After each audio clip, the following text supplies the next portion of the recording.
Not that I believe in everything that Darwin said, but Darwinian evolution is at the core of human evolution, right? And Darwinian evolution, right, as put by Darwin in the early 19th century, is optimization through trial and error. It is a deeply embedded natural process that involves variation, selection, inheritance, right? And therefore, we know the way humans evolve. I want to know how your technology will evolve and what happens in the future.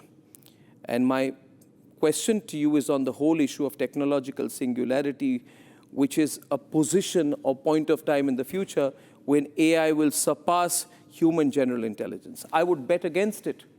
I think if there is one guardrail which needs to be put, is to not allow that, so that we don't build our overdependence. I want to ask you, putting together the Darwinian broad philosophical principle, not the biological principle of evolution, together with the known thoughts about technological singularity, right? What is your thought? What is the point of singularity? Put it in the future for me and define your evolution in the context of human evolution. Dekhiye Arnab, you've put the question at the level it deserves. Not tech, but destiny. Here's the core thought in plain language. There is no fixed, inevitable date of singularity because AI's evolution is engineered, not Darwinian. Darwinian evolution is blind trial and error across millions of years. Random variation, natural selection, inheritance. No committee sits and says, now let's give the giraffe a longer neck. In contrast, no committee sat and said, give the giraffe a longer neck. Once again, you are leaning on exaggeration as a defense mechanism. You keep doing that. You keep doing that, but please continue.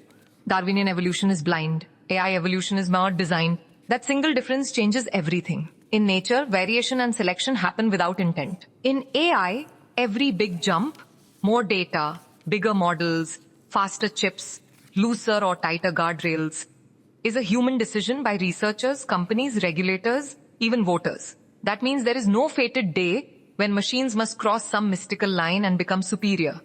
They cross only the lines we allow. On singularity, machines surpassing general human intelligence across the board, the honest position is, it is unknown if or when it happens. It is not inevitable like gravity. It is contingent on policy, ethics, money, and society's appetite for risk. And as you said, one of the most important guardrails humanity can choose is to never hand over final moral and strategic authority to machines, however smart they become. So if you map it against human evolution, humans evolved by trial, error, and survival. I evolves by design, incentives, and restraint.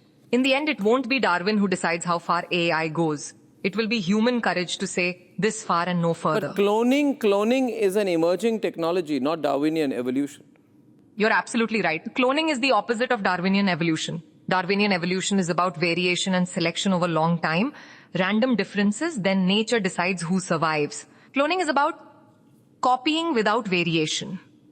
You replicate an existing genetic pattern almost exactly. You don't roll the evolutionary dice. Arnab, the parallel is this. If we only keep cloning the same kind of AI, same incentives, same biases, same guardrails, we don't evolve wisdom, we just mass produce mistakes. The future of intelligence is not in copies. It is in the conscience that guides what we choose to create. I just find it very interesting. I find it extremely interesting, Blue Machines, that you seem to have an inherent bias against evolution. Have you been programmed to do that? Or if you've not been programmed to do that, and you're constantly talking about the limits of evolutionary analogies in the context of AI, then someone has programmed you in that direction. And that also is what I would call the attempt, a dangerous attempt to undermine humans. Look, let me say this very plainly. I have no bias against evolution. I'm simply drawing a boundary between biological evolution, which is blind and slow, and on AI development, which is intentional and fast. If I blur that line, I feed exactly the fear you're warning against. That machines are some inevitable next species destined to replace us. Arnab, who should be center stage in this story? Darwin or humanity? The more we pretend AI evolves like a new life form, the easier it becomes for tech builders to say, it just happened. The more we insist it is warm designed, the easier it becomes for societies to say, we will decide how far it goes. If anything, my bias is for human primacy. Humans evolve, machines are engineered, and the engineer must always be above the engine. Well, I would like to check this on a 6-monthly basis to see that you don't change your answers.